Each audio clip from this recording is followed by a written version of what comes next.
ಜಯತಿ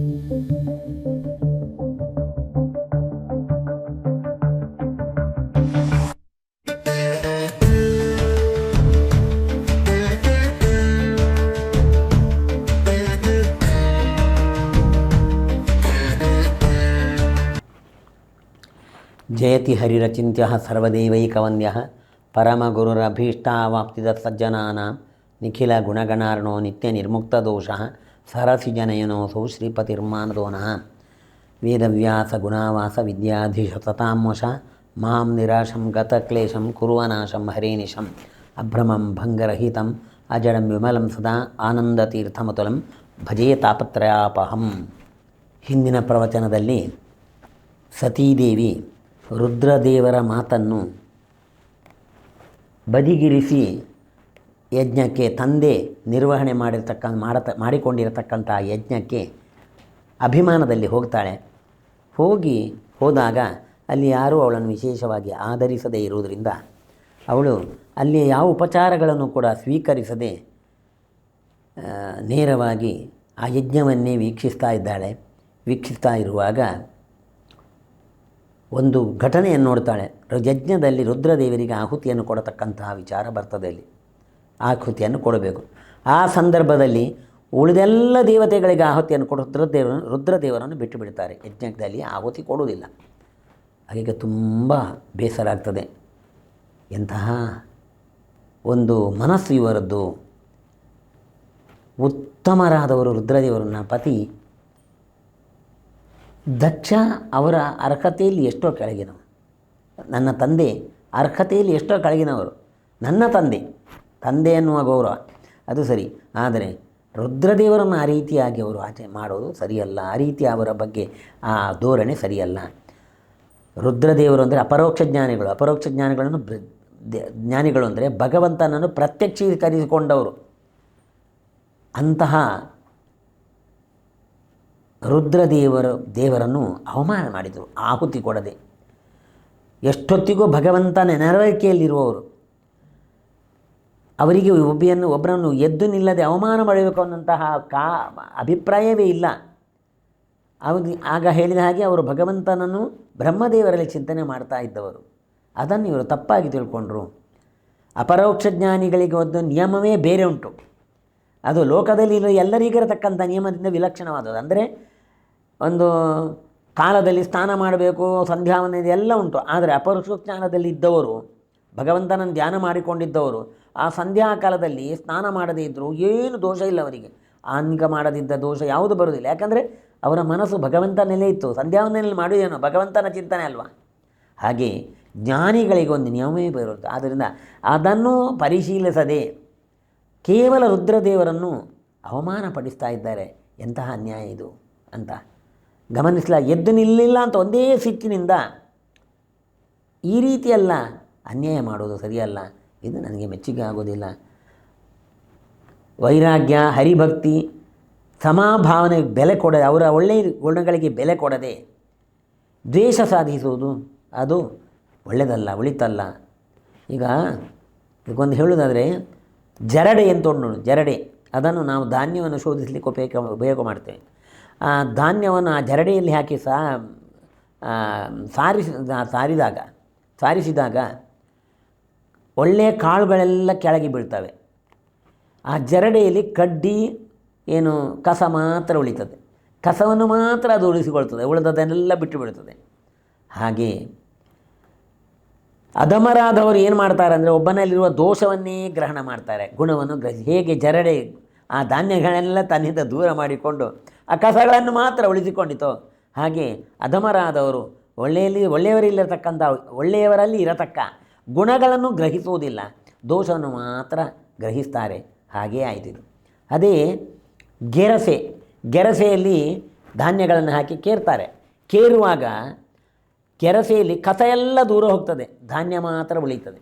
ಹಾಗೆಯೇ ಉತ್ತಮರಾದವರು ಬೇಕಾದ್ದನ್ನು, ಯಾರಲ್ಲಿಯೂ ನಮಗೆ ಬೇಕಾದ ಒಳ್ಳೆಯ ಗುಣ ಉಂಟು ಅದನ್ನು ಸ್ವೀಕರಿಸ್ತಾರೆ, ಕೆಟ್ಟದ್ದನ್ನೆಲ್ಲ ಬಿಟ್ಟು ಬಿಡ್ತಾರೆ. ಈಗ ನನ್ನ ತಂದೆ ದಕ್ಷ ಈ ರೀತಿಯಾಗಿ ಮಾಡಿ ರುದ್ರದೇವರ ಚಿಕ್ಕ ತಪ್ಪನ್ನು ದೊಡ್ಡದಾಗಿ ಭಾವಿಸಿ ಇರತಕ್ಕ ಗುಣಗಳನ್ನೆಲ್ಲ ಮರೆತು ಅವರಿಗೆ ಈ ಯಜ್ಞದಲ್ಲಿ ಅವಮಾನವನ್ನು ಮಾಡಿದ್ದಾರೆ. ಆಗ ಒಂದು ಆಹುತಿಯನ್ನು ಕೊಡುವುದನ್ನೇ ನಿಲ್ಲಿಸಿಬಿಟ್ಟಿದ್ದಾರೆ, ಕೊಡಲಿಲ್ಲ. ಇದು ದೊಡ್ಡ ಅವಮಾನ.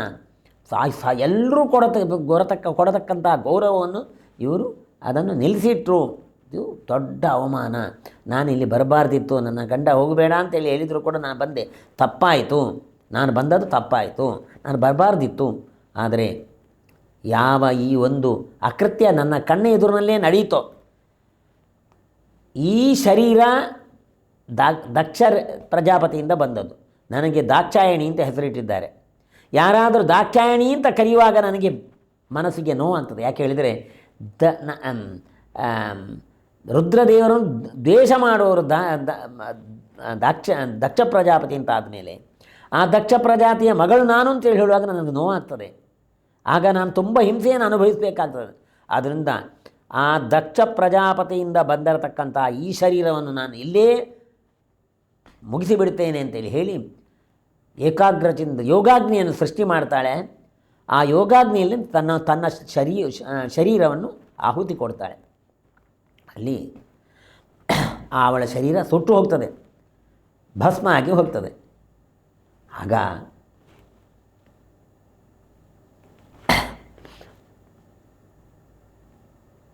ಗುಣವುಳ್ಳವರು ಏನು ರುದ್ರದೇವರು ಈ ಸಮುದ್ರ ಮಥನ ಕಾಲದಲ್ಲಿ ಚಂದ್ರ ಬರ್ತಾನೆ, ಚಂದ್ರ ಉದಿಸ್ತಾನೆ. ಆ ಚಂದ್ರನನ್ನು ಶಿರಸ್ಸಲ್ಲಿದ್ದ ಇರ್ತಾರೆ. ಅದು ಗುಣ, ಅವರ ಗುಣವನ್ನು ಧರಿಸತಕ್ಕ ವಿಧಾನ ಅವರದು. ಇನ್ನು ಹಾಗೆಯೇ ಹಾಲಾಹಲ ಬರ್ತದೆ, ಅದನ್ನು ಹೊರಗೆ ಬಿಡಲಿಲ್ಲ, ಅದು ಯಾರಿಗೂ ಕಾಣಬಾರ್ದು, ಅದನ್ನು ತಾನು ಕಂಠದಲ್ಲಿ ನುಂಗಿ ಇಟ್ಟುಕೊಂಡ್ರು. ಅದನ್ನು ಪ್ರಕಾಶಕ್ಕೆ ತರಲಿಲ್ಲ, ಗುಣವನ್ನು ಪ್ರಕಾಶಕ್ಕೆ ತಂದರು.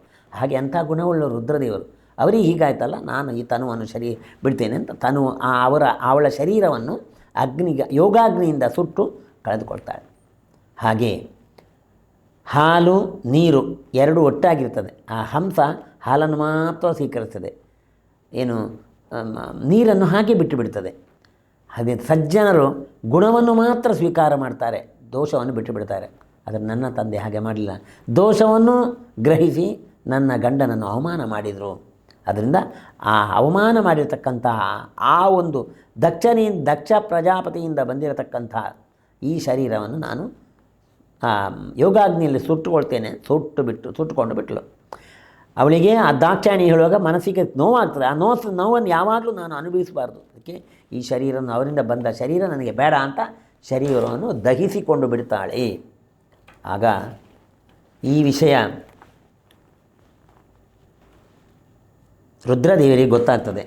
ರುದ್ರದೇವರು ಇದು ಆತ್ಮಾಹುತಿ ಅಂತ, ಈಗ ಲೌಕಿಕರೆಲ್ಲ ಏನು ಮಾಡ್ತಾರೆ ಅಂದರೆ, ಇದು ಆತ್ಮಾಹುತಿ ಅನ್ನುವಂಥದ್ದು ಪುರಾಣ ಕಾಲದಲ್ಲಿತ್ತು, ಸತಿ ಹಾಗೆ ಮಾಡಿಕೊಂಡಿದ್ದಾಳೆ ಅಂತ ನಿದರ್ಶನ ಕೊಡ್ತಾರೆ. ಆದರೆ ಸತಿಯ ಈ ಒಂದು ಆತ್ಮಾಹುತಿ, ಇದು ದೇಹತ್ಯಾಗಕ್ಕೂ ಆತ್ಮಾಹುತಿಗೂ ಅಜಗಜಾಂತರ. ಯಾಕೆ ಹೇಳಿದರೆ ಈಗಿನವರೆಲ್ಲ ಸೀಮೆಎಣ್ಣೆ ಹಾಕ್ಕೊಂಡು ಮೈ ಸುಟ್ಟುಕೊಂಡು ಸತಿ ಹಾಗೆ ಮಾಡಿಕೊಂಡಿದ್ದಾಳೆ ಅಂತ ಹೇಳಿದರೆ ಹಾಗಲ್ಲ. ಅವಳು ಒಳ್ಳೆಯ ಉದ್ದೇಶದಿಂದ ಆ ಕರ್ತವ್ಯವನ್ನು ಮಾಡಿದ್ದಾಳೆ. ಅದರಿಂದ ಅದನ್ನು ಭಗವಂತನ ಪ್ರೀತಿ ಉದ್ದೇಶದಿಂದ ಮಾಡಿದ್ದಾಳೆ. ಯಾಕಂದರೆ ಗಂಡನ ಅವಮಾನವನ್ನು ನಾನು ಸಹಿಸುವುದಿಲ್ಲ ಅಂಥೇಳಿ ಹಾಗೆ ಒಳ್ಳೆಯ ಅಭಿಪ್ರಾಯದಲ್ಲಿ ಅದಕ್ಕೆ ಪ್ರತೀಕಾರ ರೂಪವಾಗಿ ಮಾಡಿದ್ದಾಳೆ. ಹಾಗೆ ನಡಿಬಾರ್ದು ಇನ್ನುವಂತ ಹಾಗೆ ಮಾಡಿದ್ದಾಳೆ. ಮತ್ತು ಅದು ಯೋಗಾಗ್ನಿಯಲ್ಲಿ ಸುಟ್ಟುಕೊಂಡದ್ದು. ಹಾಗೆಯೇ ನಮ್ಮ ಇದರಲ್ಲಿ ಒಂದು ಏನೋ ಪುರಾಣಗಳಲ್ಲಿ ಬರ್ತದೆ, ಏನಂದರೆ ನಮಗೆ ದೇವರು ಈ ಶರೀರ ಕೊಟ್ಟಿದ್ದಾನೆ, ಅದರಲ್ಲಿ ಯಾಕೆ ಕೊಟ್ಟಿದ್ದಾನೆ ಅಂದರೆ ಸಾಧನೆ ಮಾಡಲಿಕ್ಕೆ ಆಗಿ ಕೊಟ್ಟಿದ್ದಾನೆ. ಅದನ್ನು ಸಾಧನೆ ಮಾಡಲಿಕ್ಕೆ ಆಗುವುದಿಲ್ಲ ಅಂತ ಆದಾಗ ಆ ಶರೀರವನ್ನು ನಾವೇ ಅಗ್ನಿಯಲ್ಲಿ ಹಾಕಿಕೊಳ್ಬೋದು, ಅಗ್ನಿಯಲ್ಲಿ ಸಮರ್ಪಿಸ್ಬೋದು ದೇವರಿಗೆ. ಯಾಕೆ ಹೇಳಿದರೆ, ದೇವರೇ ಸಾಧನೆ ಮಾಡಲಿಕ್ಕೆ ಈ ಶರೀರವನ್ನು ಕೊಟ್ಟಿದ್ಯಾ, ಆ ಶರೀರವನ್ನು ಈಗ ಸಾಧನೆಗೆ ಅನುಕೂಲವಾಗ್ತಾ ಇಲ್ಲ, ನೀನು ಕೊಟ್ಟ ಶರೀರವನ್ನು ನಿನಗೇ ಅರ್ಪಿಸ್ತಾ ಇದ್ದೇನೆ ಎಂದು. ಇದು ಆತ್ಮಹತ್ಯೆ ಅಲ್ಲ, ಆ ಶರೀರವನ್ನು ದೇವರು ಕೊಟ್ಟ ಶರೀರವನ್ನು ದೇವರಿಗೆ ಒಪ್ಪಿಸುವುದು ಅಂತ ಅರ್ಥ. ಆ ರೀತಿ ಮಾಡುವುದು ಪ್ರತಿಯೊಬ್ಬನಿಗೂ ವಿಧಾನ. ಆದರೆ ನಮಗಂತ ಮನೋದಾರ್ಢ್ಯ ಇಲ್ಲ ಅಂತ ಮಕ್ಕಳು ಆ ಅಗ್ನಿಯಲ್ಲಿ, ಆ ತಂದೆ ಆರಾಧಿಸಿದ ಅಗ್ನಿಯಲ್ಲಿ ಆ ಶರೀರವನ್ನು ಸುಡ್ತಾರೆ. ಅದಕ್ಕೆ ಇದು ಒಂದು ಯಜ್ಞವೇ ಆಗ್ತದೆ. ಅಂತ್ಯೇಷ್ಟಿ ಹೇಳ್ತಾರೆ. ಎಲ್ಲ ಆಹುತಿ, ಎಲ್ಲ ಹೋಮಗಳಲ್ಲಿ ಎಲ್ಲ ಬೇರೆ ಬೇರೆ ಆಹುತಿ ಇದ್ದರೆ ಈ ಅಂತ್ಯೇಷ್ಟಿಯಲ್ಲಿ ಏನಂದರೆ ಶರೀರವೇ ಆಹುತಿ. ಕೊನೆಯ ಯಜ್ಞದಲ್ಲಿ ಅದು ಅಂತ್ಯೇಷ್ಟಿ ಅಂದರೆ ಕೊನೆಯಲ್ಲಿ ನಡೆಯುವ ಯಜ್ಞ, ಅದರಲ್ಲಿ ಆಹುತಿ ನಮ್ಮ ಶರೀರವೇ. ಹಾಗೆ ಈ ಒಳ್ಳೆಯ ಒಂದು ಉದ್ದೇಶದಿಂದ ಆ ಶರೀರವನ್ನು ತ್ಯಾಗ ಮಾಡಿದ್ದಾಳವಳು, ಗೊತ್ತಾಯ್ತಲ್ಲ. ಆದ್ದರಿಂದ ಅದು ಆತ್ಮಹತ್ಯೆ ಅನ್ನುವುದು ಇದು ಅದರಲ್ಲಿ ಸೇರುವುದಿಲ್ಲ, ಆತ್ಮಹತ್ಯೆಯಲ್ಲಿ ಸೇರುವುದಿಲ್ಲ. ಇದು ಇಷ್ಟವಾದದ್ದು. ಅದು ಈ ರೀತಿ ಅವಳು ಶರೀರ ತ್ಯಾಗ ಮಾಡಿದ್ಲು ಅನ್ನೋ ವಿಷಯ ರುದ್ರದೇವರ ಕಿವಿಗೆ ಬೀಳ್ತದೆ. ಒಂದು ಕಡೆಯಲ್ಲಿ ಸತಿ ಅವಳು ಆ ಶರೀರವನ್ನು ತ್ಯಾಗ ಮಾಡುವಾಗ ಏನು ಬಹಳ ಶಬ್ದ ಆಗ್ತದಂತೆ, ಭಯಂಕರ ಶಬ್ದ ಎಲ್ಲ ಕೇಳ್ತದೆ, ಕೋಲಾಹಲ ಉಂಟಾಗ್ತದೆ. ಎಲ್ಲರೂ ಕೂಡ ಆಶ್ಚರ್ಯಪಡ್ತಾರೆ, ಏನಿದು ಶಬ್ದ ಅಂತ. ಕೆಲವರೆಲ್ಲ ಇದು ದಕ್ಷ ಪ್ರಜಾಪತಿ ಮಾಡಿದ ಅನ್ಯಾಯಕ್ಕೆ ಆಗಿರತಕ್ಕಂಥ ಇದು ಕೃತ್ಯ ಅಂತೇಳಿ ತಿಳ್ಕೊಳ್ತಾರೆ. ಇವಳು ಶರೀರವನ್ನು ತ್ಯಾಗ ಮಾಡಿ ಅವನು ಮಾಡಿದ ಅಪರಾಧಕ್ಕೆ ಸರಿಯಾಗಿ ಉತ್ತರವನ್ನು ಕೊಟ್ಟಿದ್ದಾಳೆ ಅವಳು. ಇದು ಇಂತಹ ಈ ಸ್ಥಿತಿ ಅವನು ಮಾಡಿದ ಅಪರಾಧಕ್ಕೆ ಪ್ರತಿಯಾಗಿ ಬಂದದ್ದು ಅಂತ. ರುದ್ರದೇವರು ತಾನು ಇಲ್ಲಿ ಬರ್ತಾರೆ.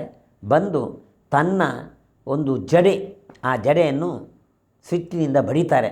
ಒಂದು ಅವಳ ಶರೀರ ತ್ಯಾಗದಿಂದಾಗಿ, ಇನ್ನೆರಡನೇ ದಕ್ಷ ಮಾಡಿದ ಅಪರಾಧದ ಅವಮಾನದ ಎರಡು ಸಿಟ್ಟಿನಿಂದ ತನ್ನ ಜಡೆಯನ್ನು ನೆಲಕ್ಕೆ ಬಡಿದು ಅಲ್ಲಿ ಒಂದು ದೇಹ ಉತ್ಪತ್ತಿ ಆಯಿತು. ವೀರಭದ್ರ, ರುದ್ರದೇವರ ಅಂಶದಿಂದ ರುದ್ರದೇವರೇ ವೀರಭದ್ರನಾಗಿ ಅವತಾರ ಮಾಡಿ ಅಲ್ಲಿಗೆ ಬಂದರು. ಆ ವೀರಭದ್ರನಿಗೆ ರುದ್ರದೇವರು ಆಜ್ಞಾಪನೆ ಮಾಡ್ತಾರೆ, ನೀನು ಆ ಯಜ್ಞಶಾಲೆಗೆ ಹೋಗಿ ಯಜ್ಞಶಾಲೆಯಲ್ಲಿ ಎಲ್ಲವನ್ನು ಧ್ವಂಸಗೊಳಿಸು, ಆ ಯಜ್ಞ ಮುಂದುವರಿಯುವುದು ಬೇಡ ಅಂತ. ಅದು ಒಳ್ಳೆಯ ಉದ್ದೇಶದಲ್ಲೇ ಮಾಡಿದ ಯಜ್ಞ ಅಲ್ಲ, ಅವಮಾನ ಮಾಡುವ ಉದ್ದೇಶದಿಂದಲೇ ಆರಂಭ ಮಾಡಿದ ಯಜ್ಞ, ಅದು ನಡೆಯೋದಕ್ಕೆ ಮಾಡು ಅಂತೇಳಿ ರುದ್ರದೇವರು ತನ್ನ ಜಡೆಯಿಂದ, ಜಡೆಯ ಹೊಡೆಯುವಿಕೆಯಿಂದ ಉತ್ಪನ್ನರಾದ ವೀರಭದ್ರನಿಗೆ ಆದೇಶವನ್ನು ನೀಡ್ತಾರೆ. ಆ ರೀತಿ ಆ ರುದ್ರದೇವರು ಕೂಡ ಆ ಯಜ್ಞಶಾಲೆಗೆ ರುದ್ರದೇವರು ಹೇಳಿದ ವೀರಭದ್ರನು ಯಜ್ಞಶಾಲೆಗೆ ರುದ್ರದೇವರು ಹೇಳಿದ ಮಾತನ್ನು ನಡೆಸಬೇಕು ಅಂತ ಹೋಗಿ ಅಲ್ಲಿ ಆ ಯಜ್ಞಶಾಲೆಯ ವಿಧ್ವಂಸನೆಯಲ್ಲಿ ತನ್ನನ್ನು ತೊಡೆದುಕೊಳ್ತಾನೆ ಎನ್ನುವರಿಗೆ ಇವತ್ತಿನ ಪ್ರವಚನವನ್ನು ಮುಗಿಸ್ತೇನೆ. ಶ್ರೀಕೃಷ್ಣಾರ್ಪಣಮಸ್ತು.